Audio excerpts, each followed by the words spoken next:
estadual dentro do PDT? Olha, o PDT tem a felicidade de ter quadros fantásticos, esses já apontados, como você falou, mas também tem outros nomes que poderiam facilmente entrar nessa lista. Eu compreendo que pelo contexto atual, pelo que representa hoje a política, de ser uma política que deve combater o ódio, deve ter muita tranquilidade, o nome que hoje representa, encerra e traduz, a meu juízo, o melhor nome do PDT, que tem juventude, experiência, conhece o Ceará, é o prefeito Roberto Cláudio. Os outros todos fazem um plantel que é excelente para qualquer partido. E eu considero que o Roberto, para mim, eu tenho dito isso sistematicamente, foi o maior prefeito dessa história, da cidade.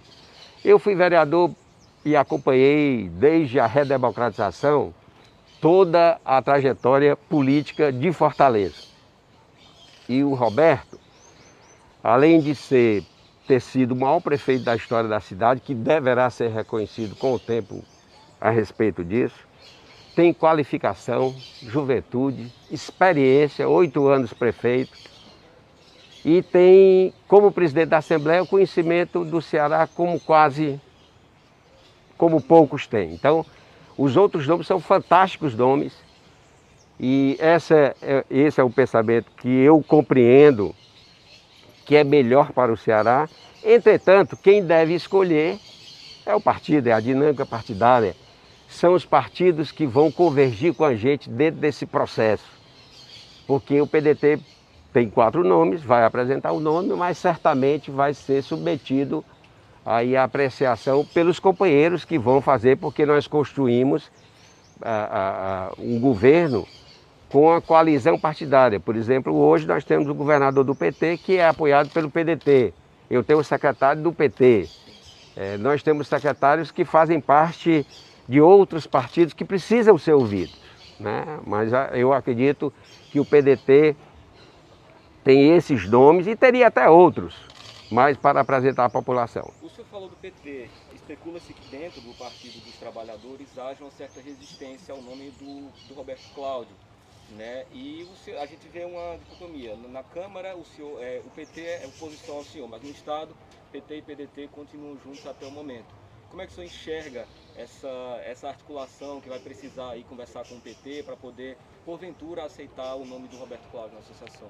Olha, os tempos políticos modernos têm apontado para que haja maturidade política.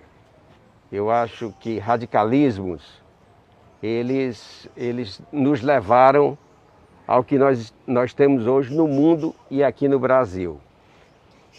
A serenidade, o patriotismo, o sentimento de servir deve ser maior do que qualquer antagonismo que você possa ter. Eu acredito que o Roberto, ele tem capacidades que são extraordinárias para construir um diálogo. E eu também acredito que a maturidade deve pesar quando a gente for pensar, por exemplo, em vetar alguém, porque o radicalismo que tem se estabelecido no mundo, veja o que está acontecendo na Rússia e na Ucrânia. O radicalismo que acontece aqui no Brasil, que passou a ser uma coisa meio que, eu diria, surreal, meio que religiosa até em tempos obscurantistas. Para quem pensa no povo brasileiro, para quem pensa no povo cearense e para quem pensa no povo fortalezense, deve entender que, inclusive, nós temos muito mais convergências com o PT do que divergências pontuais. E essas convergências, eu quero crer que vão falar mais alto do que as divergências. Prefeito, uma última.